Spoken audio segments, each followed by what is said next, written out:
OK, je parle l'enregistrement. Donc, ce qu'on fait aujourd'hui, on va voir la dernière partie de la matière. Donc, on continue sur la cinétique. Puis, c'est la dernière nouvelle matière. Le cours de la semaine prochaine, le 8 mai, c'est pour de la révision. Fait que je vais vous donner des exercices de révision, puis on va travailler là-dessus le vendredi 8 mai en prévision de l'examen, probablement le 12 mai. OK? Donc,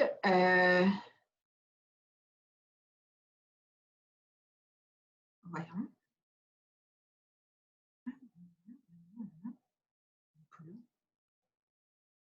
OK, attendez une petite seconde. Je ne trouve plus mes diapos.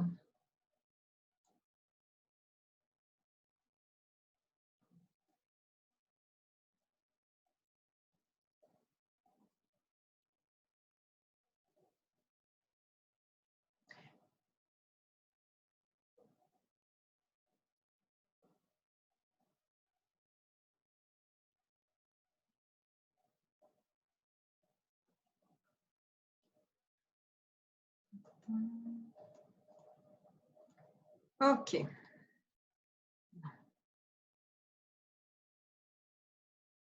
On va l'avoir, on va l'avoir. Bon, OK.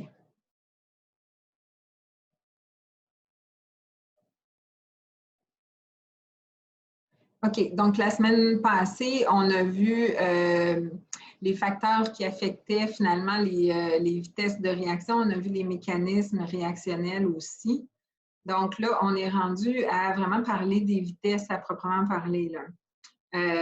Donc, une vitesse, c'est quoi? C'est une variation d'une quantité quelconque par rapport au temps. La vitesse de l'auto, c'est une variation de position par rapport au temps. La vitesse de réaction, c'est une variation de la concentration d'une substance par rapport au temps. Donc, si on prend l'équation que vous voyez ici, quand je regarde la vitesse de réaction, je peux regarder pour n'importe quel des réactifs, finalement, comment ça varie par rapport au temps. Donc, le delta ici, c'est ça, c'est la variation. Puis la variation, comment on la mesure? Bien, on prend une différence entre une concentration finale puis une concentration initiale sur un certain laps de temps. Cette vitesse-là va pouvoir être différente pour chacun des réactifs et produits, tout dépendant duquel on parle et tout dépendant de la stoichiométrie aussi. Donc ça, c'est ce qu'on va voir. C'est ce qu'on va voir. Là, une chose qui est importante, c'est que les vitesses doivent être positives. Donc, si votre voiture avance à 20 km/h, si elle recule à 20 km/h, elle recule, d'accord, mais à 20 km/h quand même. On ne dit pas que sa vitesse, c'est moins 20 km/h. Donc, on s'arrange pour avoir toujours des vitesses, on va s'arranger pour avoir des vitesses qui soient positives. Donc, la vitesse de réaction globale, si on veut comparer nos substances ici, j'ai du NO2 en réactif, du NO en produit, puis du O2 en produit. Si j'utilise, disons, une mole de NO2 pendant un certain laps de temps, je vais former une mole aussi de NO dans le même laps de temps. Par contre, le O2, à cause des coefficients stoichiométriques, je vais en former juste la moitié. Donc, vous voyez, à cause du facteur stoichiométrique ici, mettons que j'ai 2 moles de NO2 qui disparaît pendant un certain laps de temps, bien, je vais avoir une mole de O2 qui va apparaître pendant ce temps-là. Ce qui fait que les vitesses vont devoir tenir compte des coefficients stoichiométriques. Donc, la vitesse de disparition de NO2 va devoir être divisée par 2 pour être égale à la vitesse de production de O2. Et même chose pour la vitesse de production de NO, ici. Donc, ça, c'est lié au facteur stoichiométrique. Puis, ils apparaissent dans une division en bas. Maintenant, j'ai mis un signe négatif ici. Pourquoi? Parce que ma vitesse doit être positive à la fin. Si c'est une disparition de NO2, ma concentration de NO2 à la fin, elle est moins grande que ma concentration initiale. Puis d'habitude, on prend la valeur à la fin moins la valeur initiale pour nous donner la variation. Et là, je vais devoir ajuster ça pour avoir une vitesse qui va être positive. Donc, de façon générale, pour ce qui est de la vitesse globale, là, si on regroupe, si on met ça de façon très, très générale, ça va être pour chacun, sa vitesse, pour être égale à la vitesse globale, va devoir être divisée par son coefficient, ici.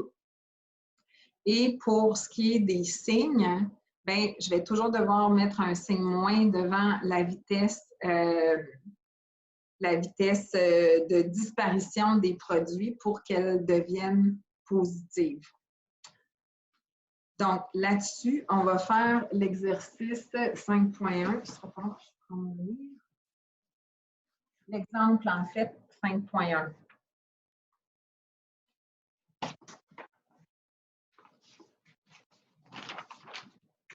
Donc, ça. C'est quelle page, madame? J'ai juste entendu 5.1. Oui, j'y arrive 2 secondes. Je vais... 155. OK, merci. Super. Exemple 5.1. OK. Donc, je perds mes affaires. Là, ici. Parfait. OK. Donc, dans l'exemple 5.1, ça me dit quoi? Ça me dit qu'on veut déterminer la vitesse de formation des produits à partir de la vitesse de décomposition d'un réactif. Donc, c'est de comparer finalement les vitesses réactifs et produits. Et on me dit la vitesse de décomposition qu'on identifie avec V de N2 au 5 est égale à 1,20 fois 10 à la moins 5. Les unités d'une vitesse, c'est des moles par litre par seconde. Parce que ça, c'est une concentration par seconde. Donc, variation de concentration par seconde à température et pression donnée. Puis ça dit calculer ce qu'on cherche, c'est la vitesse pour le NO2 et on cherche aussi la vitesse pour le O2. Dans l'équation qui est donnée ici, qui est 2N2 au 5, donne 4NO2 plus O2. OK? Donc, mon équation pour la vitesse globale, là, pour l'égalité des vitesses, ça va être quoi? Ça va être ma vitesse pour N2 au 5 divisé par son coefficient ici, qui va être égal à ma vitesse pour NO2 divisé par son coefficient, qui va être égal à la vitesse pour O2. Donc, à partir de là, je sais que ma vitesse de N2 au 5, elle est de 1,20 fois 10 à la moins 5. Donc, ici, si je veux juste traiter premièrement ces deux-là, je vois que je dois diviser ma vitesse par 2, puis ensuite la multiplier par 4. En fait, ce que j'ai, c'est vitesse de N2 au 5 sur 2 est égale à la vitesse de NO2 sur 4. Donc, ce que je cherche là-dedans, c'est ma vitesse pour NO2. Donc, je prends, faut que j'isole cette variable-là. Donc, je vais envoyer mon 4 en haut ici. Donc, 4 fois ma vitesse pour N2 au 5, 1,20 fois 10 à la moins 5, divisé par 2 va être égal à ma vitesse pour NO2. Et ça va me donner, ça j'annule, ça devient 2. 2,40 fois 10 à la moins 5 mol par litre seconde. Une autre façon de voir ça, si vous regardez simplement sur l'équation ici, là, vous prenez la méthode qui fonctionne le mieux pour vous. OK? Je vous dis que j'ai une certaine vitesse pour N2 au 5. La vitesse pour NO2, je vois que son coefficient stoichiométrique ici, c'est le double. Donc, ça va aller 2 fois plus rapidement. Donc, j'aurais pu juste faire ma vitesse de N2 au 5 fois 2 à partir des coefficients stoichiométriques. Donc là, vous utilisez vraiment la façon qui vous convient. j'ai fait le développement complet. Mettons que pour la vitesse pour O2, je vais la faire de l'autre façon. Ma vitesse pour O2 par rapport à ma vitesse de N2O5. Est-ce que ça va apparaître 2 fois plus rapidement ou 2 fois plus lentement? Lentement. Lentement, parce qu'à chaque fois, j'ai 2 moles de N2O5 qui disparaissent. J'en ai juste une de O2 qui va apparaître. Donc, ça va être égal à ma vitesse de N2O5 divisé par 2. Donc, ça va faire 6,00 fois 10 à la moins 6 mol par litre fois seconde. Oups, comme ça. Donc, une méthode ou l'autre, en partant de l'équation équilibrée, toujours parce que c'est les coefficients stoichiométriques qui ont un impact là-dedans. Donc, soit vous utilisez l'équation de la vitesse globale, ça c'était sur 1 ici, parce que son coefficient est 1, ou soit vous comparez les coefficients directement dans l'équation, puis vous pouvez déterminer la vitesse à partir de ça.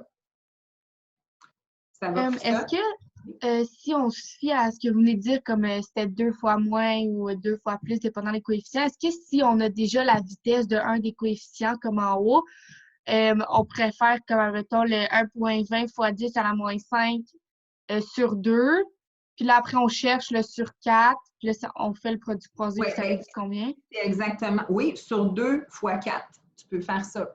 Ouais.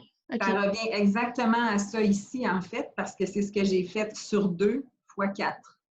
Ah, OK, c'est bon, merci. OK, non, mais c'est parfait que tu poses la question parce que c'est toute la même chose, mais présentée de façon différente. Donc, je présente toutes ces façons-là pour que vous trouviez celle qui vous convient mieux, finalement. OK? D'accord. Alors, ça, c'est pour les vitesses globales de réaction. Maintenant, il va y avoir les exercices 5.1 et 5.2 à faire aussi, mais ça, je vais les regrouper à la fin. Okay? On va tout voir la matière, j'enregistre ça, puis à la fin, vous pourrez aller dans les salles là, pour faire les exercices correspondants. OK, donc ça, c'est la forme générale des vitesses. Maintenant, graphiquement, ça a l'air de quoi? On aime bien ça, les graphiques. Donc, ça a l'air de ça ici. La même réaction, non, c'est pas la même réaction, une autre réaction, en tout cas. NO2 qui va donner NO plus O2. Ça aurait l'air de quoi? En rouge ici, j'ai la courbe pour le NO2. Donc, qu'est-ce qu'on voit là-dessus? Premièrement, on voit que ici, c'est la concentration en fonction du temps qui va me donner la vitesse. On voit ici que la concentration diminue avec le temps. C'est normal, c'est un réactif qui va disparaître. Donc, ça diminue à une certaine vitesse.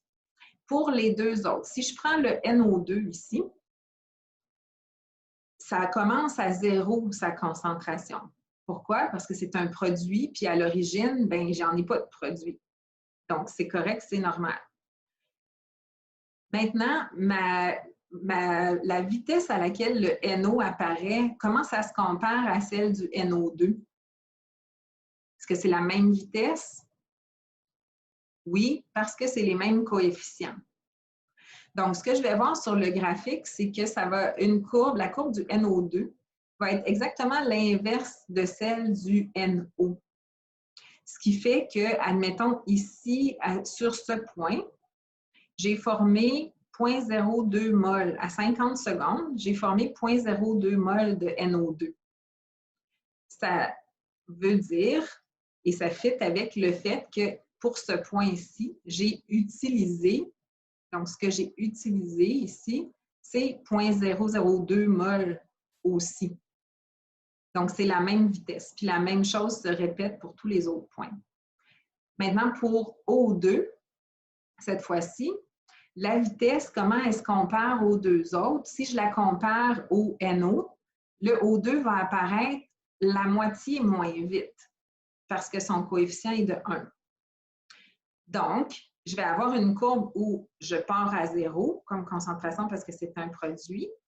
Et là, ma concentration va augmenter graduellement, mais elle va augmenter 2 fois moins vite que ma concentration de NO parce que ma vitesse est 2 fois moins rapide. Donc, ici, en 50 secondes, j'ai formé 0,001 mol de NO, puis ici, dans le même temps, c'est 0,02 mol, excusez-moi, de O2 en vert, puis 2 fois plus, finalement, de NO qui est en bleu. OK? Donc, ça, c'est la représentation graphique. Toujours les réactifs, la concentration va diminuer, les produits, la concentration va augmenter. Et la relation des positions de un à l'autre va dépendre des vitesses relatives, donc des coefficients stoichiométriques. Donc, si on veut faire une étude graphique d'une réaction, ici, ça, c'est la figure 5.9 de votre manuel qui est à la page 158. Donc, ce graphique-là, ça montre finalement seulement la concentration de peroxyde ici, H2O2. Les concentrations des produits ne sont pas montrées. Donc, c'est seulement le réactif qui disparaît graduellement. Maintenant, on va avoir deux types de vitesses différentes dont on va parler. Donc, il va y avoir la vitesse moyenne et la vitesse instantanée. Donc, la différence entre les deux, la vitesse moyenne, c'est que je prends 2 points disons ici, j'aurais pris ce point et ce point, puis je trace une ligne entre les deux, puis je prends la pente de cette ligne-là. Là, je ne sais pas jusqu'à quel point vous vous souvenez des équations de pente, puis tout ça. Fait que là, il faudra m'arrêter si vous voulez qu'on aille plus en détail. La vitesse, on a dit que c'est une variation de concentration sur une variation de temps. Donc, ici, le Y, c'est la concentration et le X, c'est le temps. Donc, si je veux avoir ma pente, ma variation, ma vitesse, je dois prendre la variation d'une concentration entre 2 points de temps donnés. Donc, ça va être Y2, finalement, à un temps donné qu'on associe à l'indice 2, la différence avec la concentration au temps 1, divisé par le temps 2 moins le temps 1. Donc, pour ça, je vais prendre mes deux temps, puis je vais juste aller chercher le X, le Y, puis faire le calcul de la vitesse. Donc, ça, c'est la vitesse moyenne entre deux temps donnés. Donc, ici, on a 2 temps donnés. Comment tu détermines ces valeurs-là? Tu les prends au hasard? 2 temps donnés. Bien, c'est vraiment laid. C'est dur à écrire avec une souris. OK. Tu les prends, en fait, selon ce qui est demandé. Si, par exemple, on te demande la vitesse moyenne entre 0 et 200 secondes, bien, tu irais chercher ce point et le point qui est à 200 secondes ici, finalement. OK, fait que ça va toujours être donné. Genre, c'est pas toi qui détermine. C'est ça. Il va toujours y avoir 2 temps qui vont être donnés pour ça. OK? Et c'est justement la vitesse, la différence avec la vitesse instantanée. La vitesse instantanée, c'est pour un seul temps. Un temps. Donc, à un temps précis, je veux savoir c'est quoi ma vitesse. Parce que là, dans une courbe comme ça, finalement, ma vitesse, ça change tout le temps. Au début, là, mon réactif, il disparaît plus rapidement qu'à la fin. Et ça va souvent être le cas. Donc, ma vitesse change tout le long de la courbe ici. Donc, pour la vitesse instantanée, on donne un temps donné. Mais il faut quand même que tu calcules une pente à partir de ça. Donc, ici, mettons que je prends ce point. Non, je vais prendre une autre couleur parce que ça va être... je peux-tu prendre une autre couleur? Non, c'est ça. Je ne sais pas comment prendre. Oui, je vais prendre du bleu, tiens. OK. Mettons que je veux savoir la vitesse instantanée au point bleu ici, au point entouré de bleu ici, donc à 300 secondes. J'ai quand même besoin d'un Y2, Y1, X2, X1. Je ne peux pas faire ça sur juste un point. Donc, ce que je vais faire, c'est que je vais tracer ici la ligne qui s'appelle la tangente. Donc, ça, c'est la ligne droite qui va juste venir s'appuyer sur ma courbe au point qui m'intéresse. Et là, je vais décider moi-même de 2 points sur cette droite-là pour calculer ma pente. On va faire un exercice de toute façon avec ça. Donc, en fait, c'est l'exemple 5.2. Mais c'est fait avec ce même graphique-là. Donc, en fait, il faudrait que... OK, je vais le faire dans le livre, comme vous le feriez finalement pour vos exercices. OK? Puis là, je peux pas... Je peux-tu grossir? Je vais essayer de grossir. Ah non, là, si je joue avec ma caméra, ça va tout... Non, ça ne sera pas très bon, ça. C'était pas une bonne idée, mon affaire.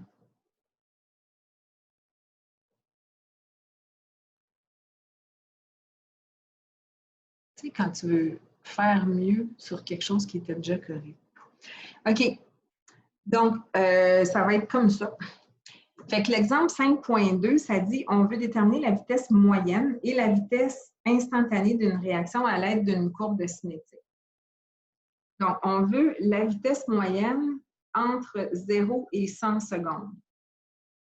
Donc là, ce qu'on a fait ici, on dit très bien, je veux calculer ma vitesse moyenne, mon temps 1, c'est 0 secondes et mon temps 2, c'est 100 secondes.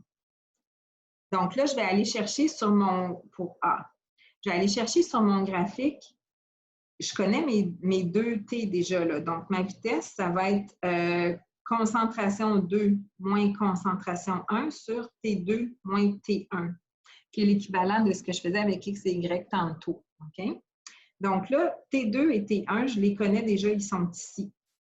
C2 et C1, il faut que j'aille les chercher sur le graphique.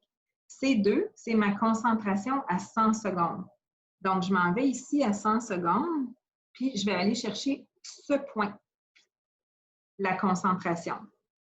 Donc, la concentration à ce temps, c'est ici. Donc, 0, à peu près 52 mol par litre. Donc, ça va devenir mon C2, 0,52 mol par litre. Et ça, c'était à 100 secondes. Et mon C1 à 0 secondes, il était ici. Il était à 0,75 mol par litre. Ici, 0,75. Donc là, à partir de là, ce que je veux faire, c'est le calcul, donc remplacer les chiffres ici. Et ça va me donner finalement C2 moins C1, c'est 0,75 moins 0,52. Ça va me donner 0,23. Et T2 moins T1, ça va me donner 100. OK, là, ce n'est pas vrai ce que je vous ai dit parce que j'ai fait C1 moins C2. Alors, C2 moins C1, ça me donnerait un signe négatif ici. OK? Puis là, si je complète le calcul, puis là, je n'ai pas de place dans le manuel, là. 0,23 divisé par 100, ça va me donner 2,3 fois 10 à la moins 3 mol par litre fois seconde. Avec un signe moins que ça me donnerait. Sauf que, comme les vitesses sont toujours positives, je vais changer ça pour un signe plus tout simplement et donner ma vitesse sous la forme positive. Donc ça, c'est ma vitesse moyenne entre 0 et 100 secondes. B maintenant, on demande la vitesse instantanée à 300 secondes exactement. 300 secondes. Donc là, je m'en vais dans mon graphique, puis je cherche mon point à 300 secondes. Puis là, vous voyez ici, je ne peux pas calculer une pente avec juste un point, donc je dois tracer moi-même une droite. La droite ici, là, pour le A, elle n'était pas absolument nécessaire parce qu'on allait juste chercher les 2 points. Mais ici, je dois tracer une droite. Donc là, quand je vous disais, vous allez appuyer votre règle sur la pente, sur la courbe, de façon à ce qu'elle soit vraiment comme centrée. Fait que si je la mets comme ça, elle est plus collée sur cette partie. Si je la mets comme ça, elle est plus collée sur cette partie. Fait que j'essaie vraiment qu'elle ne touche pas autant que possible le reste. Puis là, ça me permet de tracer ça ici. Et ça s'appelle la tangente. Maintenant, je vais aller... Oui? Comment tu sais, genre, où qu'il faut que tu arrêtes pour ta ligne? Il faut que ça soit où que c'est le plus proche possible? Bien, tu vas coller ta règle, mais après ça, arrêter la ligne dans ce sens-là, tu veux dire, là? Ouais, genre. Là, tu peux aller où tu veux parce que une fois que tu as une pente comme ça, Ouais. peu importe les points que tu vas prendre, ça va toujours te donner la même valeur. OK. L'important, c'est juste de prendre 2 points précisément dessus. Tiens, moi, ce point, je le trouve beau parce qu'il tombe sur exactement un croisement. Ouais. Fait que je vais prendre ça. Puis de l'autre bord, il n'y en a pas tant qui me plaisent, hein? Ah, j'aime pas ça. En tout cas, je vais prendre lui, mettons. OK? Fait que là, je fais le même principe. Mon Dieu, je vais le résoudre. J'aime pas ça. Je vais le mettre sur un papier. Je vais le faire sur un papier à côté. Donc, pour celui-là, ça, ce serait mon point 2 puis mon point 1, mettons. Donc, ma vitesse, ça va être C2 moins C1 sur T2 moins T1. Ici, dans ce cas-ci, ma concentration au point 2, c'est 0,1. Ma concentration au point 1, c'est 0,4. Et mon temps 2, c'est 450, moins mon temps 1, qui est à peu près, mettons, 125. Donc, ça me donne moins 0,3 divisé par, ça, c'est 325. Et ça, si on calcule ça,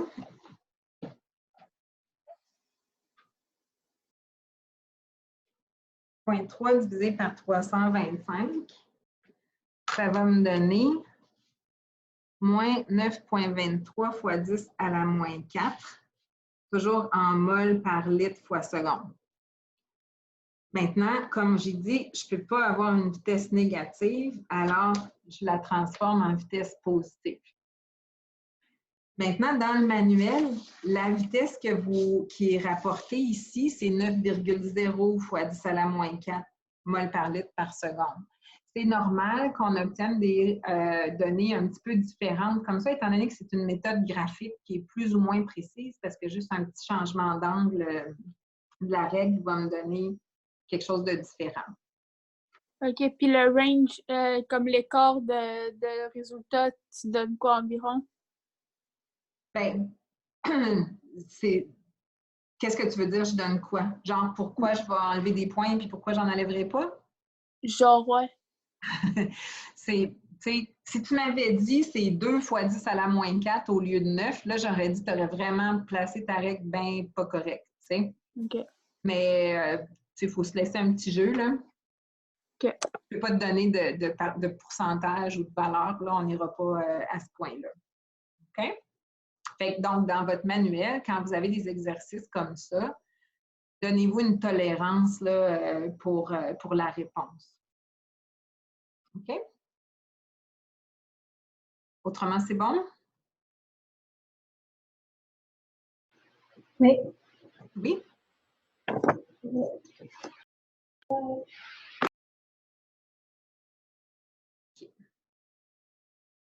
OK. Donc, vous aurez les exercices suivants à faire pour ça, qui sont, il y en a 3 quand même, là, ça c'est OK.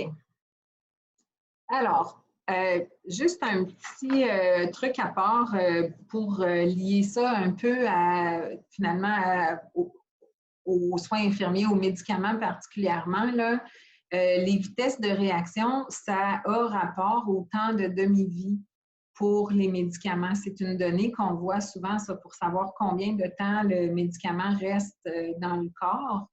Et souvent, c'est donné en ce temps-là, on ne dit pas ça reste tant d'heures. On donne souvent le temps de demi-vie.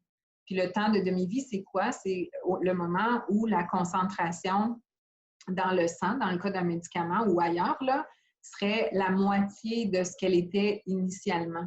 Donc ça nous donne une idée de la vitesse de dégradation, puis ça donne une idée aussi du moment où on peut redonner une autre dose. Si vous avez un médicament qui a une demi-vie de, je ne sais pas, 12 heures, ça veut dire qu'après 12 heures, il y a quand même encore la moitié de la dose dans le corps. Fait que peut-être que vous ne voudrez pas redonner une autre dose maintenant parce que ça va accumuler le produit finalement dans le sang. Donc, c'est ça qui détermine la demi-vie dans le sang, va déterminer l'écart entre les différentes doses qui est suggérée. OK. Maintenant, on va à la loi de vitesse de réaction. Donc, il y a une équation qui s'appelle la loi de vitesse, qui va vous donner la vitesse de réaction selon la concentration des réactifs. On a déjà vu dans la première section que la concentration des réactifs, c'est un des facteurs qui influence la vitesse. Et ça, c'est une façon mathématique, finalement, d'exprimer ça. Donc, l'équation, ça a l'air de quoi? Pour une réaction A plus B donne C avec chacun leur coefficient, la vitesse va s'exprimer comme ceci. Donc, ça va toujours être une constante qu'on va appeler la constante de vitesse. Et ensuite, ça va impliquer les concentrations ici, mais des réactifs seulement, parce que les produits ne sont pas impliqués dans la réaction. Ce n'est pas grave combien de produits j'ai. Ce qui est important, c'est combien de collisions j'ai entre mes réactifs et c'est ça qui va faire que si c'est plus concentré, ma vitesse va être plus rapide de façon générale. Donc, vous voyez ici, si vous augmentez, mettons, la concentration de A, bien, ça va augmenter votre vitesse aussi. Et même chose pour B. La constante de vitesse, elle est toujours la même à une certaine température parce que là, on tient compte seulement de la concentration, on ne tient pas compte finalement de l'énergie d'activation, de l'effet de la température sur la quantité de molécules qui peuvent atteindre l'énergie d'activation. Ici, vous remarquez, les exposants ici sont X et Y. Oups, OK. Ici, correction sur la diapo. Le M devrait être X et le M devrait être Y. OK? Donc, l'exposant de chacun des réactifs, on appelle ça l'ordre de réaction par rapport à ce réactif-là. Et ça va affecter la façon dont la concentration de chacun va avoir un impact sur la vitesse. C'est ce qu'on va voir maintenant. Donc, ça, c'est l'ordre de réaction par rapport à chacun des réactifs. Maintenant, si j'ai une réaction élémentaire, donc une réaction qui se produit en une seule étape, on a parlé de ça pour les mécanismes. Là, vous vous souvenez, vous aviez plusieurs réactions élémentaires qui donnaient une réaction globale. Si je regarde seulement une réaction élémentaire, pour ce cas-là seulement, les exposants vont être les mêmes que les coefficients stoichiométriques, mais seulement dans le cas d'une réaction élémentaire. Pourquoi? C'est que dans le cas d'une réaction élémentaire, on a dit que ça représentait exactement ce qui se passait au niveau des molécules. Donc, exactement dans ce cas-ci, j'ai besoin d'une collision entre A molécule de A et B molécule de B. Donc, c'est pour ça que les coefficients stoichiométriques deviennent les exposants dans ce cas-là. Seulement pour les réactions élémentaires. Donc, quand vous voyez dans un problème, là, pour pouvoir transposer les coefficients en exposants, il faut que ça mentionne que c'est une réaction élémentaire. Là-dessus, on va faire l'exemple 5.3.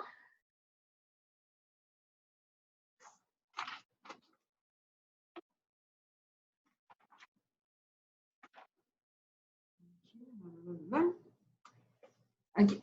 L'exemple 5.3 nous dit, okay. On veut déterminer l'impact sur la vitesse de réaction d'une concentration quelconque. On a l'équation chimique ici 2A plus B donne 2C plus D. Donc, c'est l'équation qui nous donne. Maintenant, on me dit, c'est l'équation chimique d'une réaction élémentaire. Élise, Oui? on ne voit pas à la caméra qu'est-ce que c'est écrit. Ah, ben non, hein, je suis bien trop haut, tu as bien raison. Merci. OK, donc là, j'ai une réaction élémentaire. C'est important de noter ça. Et qu'est-ce que ça a comme impact? Ma vitesse de réaction, mon équation de vitesse, ça va être quoi à ce moment-là? Ça va être toujours ma constante K fois les concentrations des réactifs, donc A et B, avec leur coefficient comme exposant. Donc ici, je vais avoir un exposant 2 à cause du coefficient 2. Puis mon B, ben, l'exposant va être 1 parce que mon coefficient, c'est 1. Seulement les réactifs. OK. Donc, A, que devient la vitesse si on double la concentration de B? Là, pour faire ça, vous pouvez y aller, encore une fois, de deux façons. La façon la plus détaillée, si vous voulez, c'est de donner des valeurs fictives à toutes ces choses-là. OK? Donc, si je dis valeur fictive, tout le monde, c'est 1. Tout le monde est égal à 1. Donc, ça va me faire ma vitesse, c'est de 1, qui est égal à 1 fois 1 au carré fois 1. Puis maintenant, on me dit qu'est-ce qui arrive à la vitesse si je double ma concentration de B. Le reste va rester pareil. Donc, ça va être 1 fois 1 au carré fois 2. Donc, ma vitesse, ça va être quoi à ce moment-là? Ça va être 2. Qu'est-ce qui est arrivé à ma vitesse? Fois 2. Donc, ça, c'est pour doubler la concentration de B. Maintenant, qu'est-ce qui arrive si ma concentration de A, mettons que A, là, c'est même pas B, mettons que A, je la double avec le même principe. Donc, j'avais toujours mon 1 égale 1 fois 1 au carré fois 1, qui était avec toutes mes valeurs de 1. Maintenant, je double ma concentration de A. 1 fois 2 au carré fois 1. Maintenant, ça, c'est 4, n'est-ce pas? Donc, qu'est-ce qui est arrivé à ma vitesse en doublant la concentration de A? J'ai quadruplé la concentration de B, fois 4. Pourquoi? À cause de l'exposant 2 ici. Et c'est là que je vous disais, vous pouvez y aller plus simplement sans valeur fictive aussi, juste avec la loi de vitesse comme ça. Là, si vous dites, si je double B, B a un exposant de 1. Donc, si je double de ce côté-là, ça va doubler de ce côté-là ma vitesse aussi. Tandis que si je double mon A, ça va faire fois 4 à cause de l'exposant 2 sur ma vitesse. Donc, méthode longue, méthode courte, comme vous voulez. Et leur question B, c'était qu'est-ce qui arrive si ma concentration de A fait fois 2 et ma concentration de B fait fois 3. Donc, à ce moment-là, ma vitesse va être égale à, là, je repars encore avec ça, 1 fois, ici, ma concentration de A, je l'ai doublée, et ma concentration de B, je l'ai triplée. Donc là, on est rendu à 4 fois 3, 12. Donc, ma vitesse a augmenté fois 12. Est-ce que ça va pour ça? Donc ça, les lois de vitesse, c'est pour montrer l'influence de du changement de concentration sur la vitesse.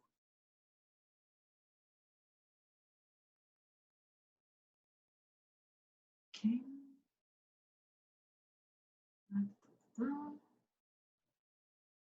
OK. Maintenant, si j'ai une réaction qui est non élémentaire, qui se fait en plusieurs étapes, là, à ce moment-là, c'est différent. Je ne peux pas mettre mes coefficients en exposant de mes concentrations dans ma loi de vitesse. Comment je fais pour trouver mes exposants? Ça se fait seulement de façon expérimentale, par essai et erreur. Donc, expérimentalement, je vais faire ma réaction avec une certaine concentration de A. Puis après ça, je vais refaire la même réaction, disons, avec le double de ma concentration de A, mais en gardant le même B qu'avant. Puis comme ça, je vais comparer mes vitesses. Puis si ma vitesse double, ça va vouloir dire que j'ai doublé ma concentration, j'ai doublé ma vitesse, donc mon exposant, c'était 1. Si ma vitesse quadruple, ça va vouloir dire que mon exposant, c'est 2. On va faire un exemple. Ouais. Un exemple de ça. Là, il y a une petite flèche tout seul en bas. Là. OK. On va faire un exemple avec N2 ou 5 ici. Donc, ma loi de vitesse dans ce cas-là, c'est toujours vitesse est égale à K fois la concentration de mon réactif à une certaine puissance que j'appelle N ici, qui peut être X, Y, peu importe, tant que ce n'est pas l'exposant. Donc, expérimentalement, je trace comme ça ma courbe de réaction de la concentration de N2 ou 5 en fonction du temps.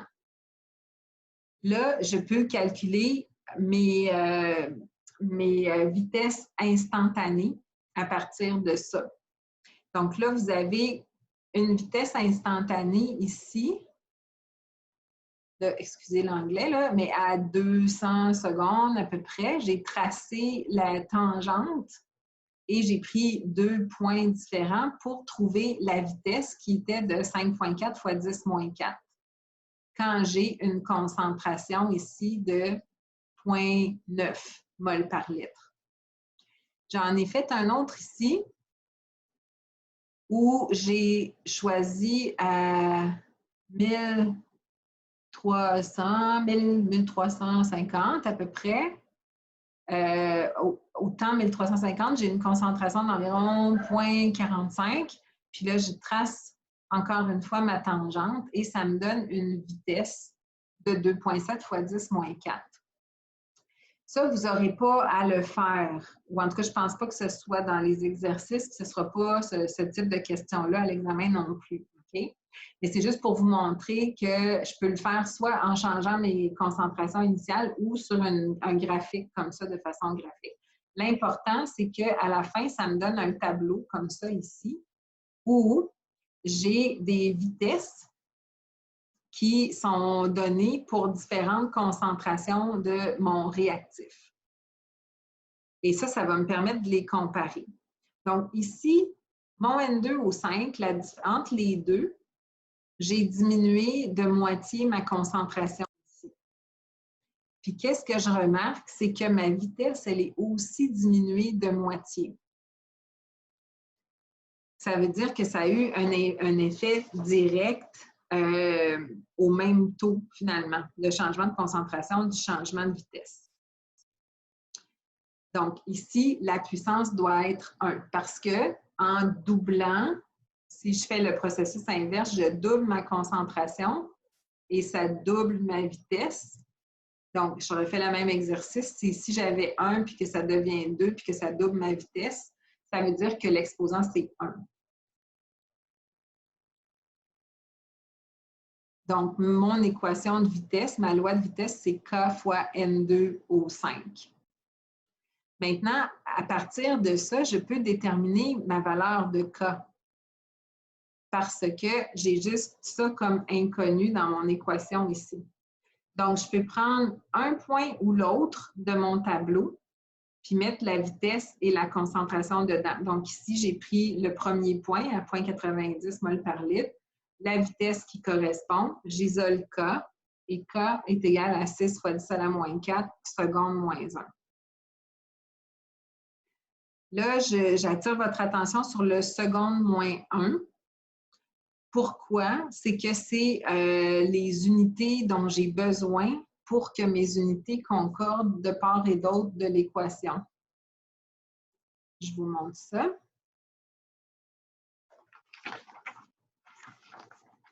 Donc, ici, j'avais une vitesse qui est égale à K fois une concentration de N2 au 5. Donc, il faut que mes unités fonctionnent encore. Trop, ouais. Je pense que la caméra a été déplacée, je suis rendue sur le bord de la table. Ma vitesse, elle doit être en mol par litre fois seconde. C'est ça qu'on avait dit avant. Ici, ma concentration, elle est en mol par litre. Donc, qu'est-ce qui me reste ici? Pour que ce soit égal des deux côtés, j'ai besoin de 1 sur seconde ou seconde à la moins 1. Donc, les unités de K vont dépendre de ce que vous avez ici parce que vous allez toujours avoir les unités en mol par litre par seconde pour la vitesse. Si vous aviez, par exemple, une vitesse qui est égale à K fois N2 au 5, mettons, au carré, pour les unités de K, ça donnerait quoi? Donc, vitesse toujours en mol par litre fois seconde. Ici, je suis au carré. Donc, j'ai des mols carrés par litre carré. Donc là, je dois annuler ça. Je dois en annuler 1 dans mes unités de K.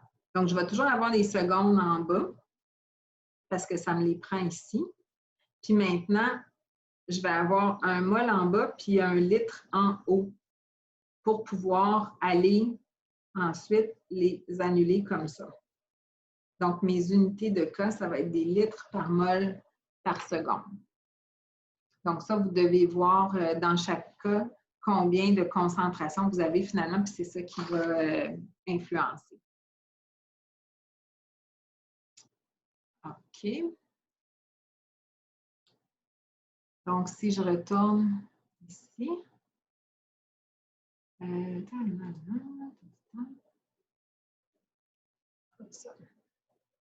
OK. Cet exemple-là sur les diapositives va remplacer l'exemple 5.4 du manuel. C'est fait sur le même principe. OK? Donc, j'ai une réaction ici avec 3 réactifs, 2 réactifs ici, qui sont les seuls qui me préoccupent pour ce qui est de la vitesse. Ça veut dire que mon équation de vitesse, ça va être celle-ci. La vitesse est égale à K fois NH4+ avec un certain exposant, NO2- avec un certain exposant. Maintenant, ce que je veux faire, c'est aller voir l'effet d'un changement de concentration sur la vitesse. Donc, je vais regarder, par exemple, mon équation 1 et mon expérience 1 et mon expérience 2. Dans ces expériences-là, ma concentration de NH4+, elle est pareille dans les 2 cas. Donc, mon changement, il vient d'ici. Il vient du changement de concentration de NO2-. Et c'est que ça qui va avoir un impact sur la vitesse. Donc, ce que je fais, je vais aller comparer les deux, faire un ratio entre les deux. OK? Ça, c'est la même chose que tantôt, mais un modèle plus mathématique, plus élaboré. Encore là, vous prendrez ce qui vous convient. Donc là, je fais un ratio entre les deux. Si je fais le ratio de ma vitesse 1 sur ma vitesse 2, ça va me donner le ratio de mes 2 vitesses qui sont dans le tableau ici. Et le ratio aussi des 2 lois de vitesse qui va s'appliquer. Maintenant, qu'est-ce que je remarque dans... Donc ça va être une égalité des 2 choses finalement, des 2 lois de vitesse. Maintenant, ce que je remarque, c'est que bon, mon ratio des vitesses, c'est égal à 2. Et ici, comme c'est pareil, mon K est pareil dans les 2 cas, parce que c'est la même réaction à la même température, mes 2 concentrations sont pareilles ici pour NH4+. Donc, ça va s'annuler. Ce qui fait que ce qui va rester, c'est mon ratio des 2 concentrations à un certain exposant. comme ceci. Maintenant, selon la loi des exposants, on peut regrouper les deux, si vous voulez, avec un seul et appliquer l'exposant aux deux. Ça, ici, ça devient ce ratio à la m. Donc, c'est 2 à la m. Donc, si j'ai mon égalité qui est 2, qui est égale à 2 à la m, nécessairement, mon m doit être 1. Et ça, c'est ce qui me permet de dire que mon exposant pour le NO2, parce que c'est lui que je faisais varier, là, mon exposant va être 1. Après, je peux faire le même exercice avec les réactions 2 et 3. Donc, réaction 2 et 3, mon NO2- est constant cette fois-ci, puisque ce que je veux savoir, c'est l'impact de NH4+. Donc, même principe, je fais le ratio de ces deux expériences-là. 3 sur 2. Ça pourrait être 2 sur 3 aussi, ça fonctionnerait quand même, là, mais généralement, c'est plus facile quand on place la vitesse la plus grande en haut. Est égal à la loi de vitesse de chacun. Donc, ça, c'est un ratio de 2, encore une fois. Et qu'est-ce qui s'annule dans l'équation de la loi de vitesse? C'est, encore une fois, les K, puis cette fois-ci, la concentration de NO2 qui était pareille. Et ça me donne un ratio de 0,2 sur 0,1 à la m. Donc, ça, comme je vous dis... Ah ben non, je ne peux pas écrire là parce que ça va écrire d'autres choses. Donc, je peux appliquer le coefficient au 2. Donc, c'est 2 à la n. Donc, nécessairement, si 2 est égal à 2 à la n va être égal à 1 aussi. Donc, à partir de ça, je peux dire que ma loi de vitesse, c'est K fois NH4+ fois NO2-, puis que mes deux exposants sont de 1. Donc, ma réaction, elle est, on dit, d'ordre 1 pour NH4+, et d'ordre 1 pour NO2-. Donc, c'est l'ordre par rapport à chacun des réactifs. Puis, un dernier terme à connaître, c'est l'ordre global de la réaction. C'est la somme des ordres pour chacun des réactifs. Donc, 2 dans ce cas-ci. Puis, je peux calculer K, encore une fois, de la même, en prenant n'importe laquelle des 3 expériences, parce que mon K va être le même. Et ça va me donner 2,7 fois 10 à la moins 4. Et vous voyez, cette fois-ci, les unités, c'est des litres par mol par seconde, parce que je devais annuler, j'avais un mol par litre de trop ici que je devais annuler. Et avec ça, fit l'exercice 5.11. Là, je vais juste revenir à... Je veux enlever mes annotations. Ah, ils apparaissent pareil, hein? OK. Si je reviens juste au tableau ici, là, vous pourriez... ce qu'on a fait en développement mathématique compliqué quand même, là, c'est quelque chose qu'on peut faire de façon plus simple, juste intuitivement comme ça. Fait que je le refais pour la page précédente. Ah, hey, c'est vraiment laid avec les annotations, puis je ne sais pas comment les enlever. Oh, erase, parfait. OK. Donc, ce que je veux savoir, je veux voir l'impact d'un changement de concentration de NH4, puis je veux voir l'impact de concentration de changement de concentration de NO2, mais sans changer l'autre, en changeant juste un à la fois. Donc là, ici, je vois que mon NH4 est constant.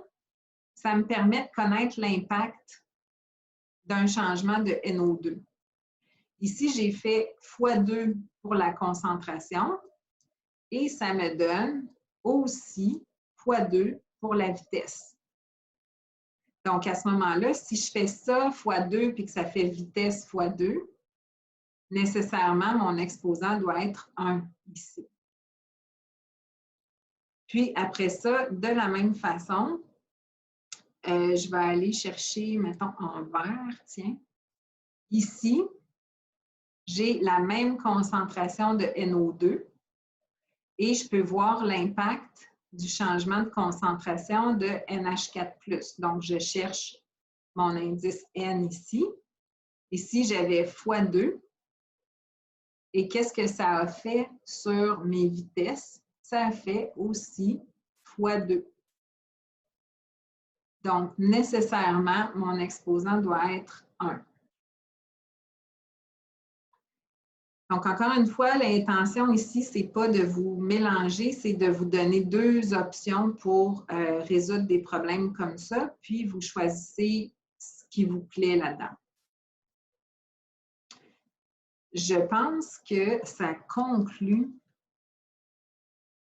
la matière. Attendez 2 secondes. Discard. Et ça conclut la matière, donc pour tout le cours. C'est merveilleux, hein? Donc, est-ce qu'il y en a qui ont des questions là-dessus, que vous aimeriez que je revienne sur des points dans les diapos?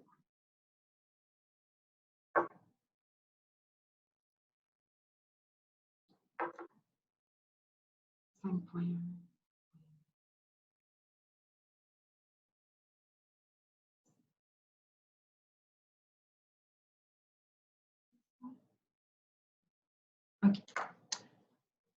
OK. Là, ce qu'on va faire, c'est que je vous encourage à rester faire les exercices si vous pouvez, comme d'habitude. Je vais juste arrêter l'enregistrement.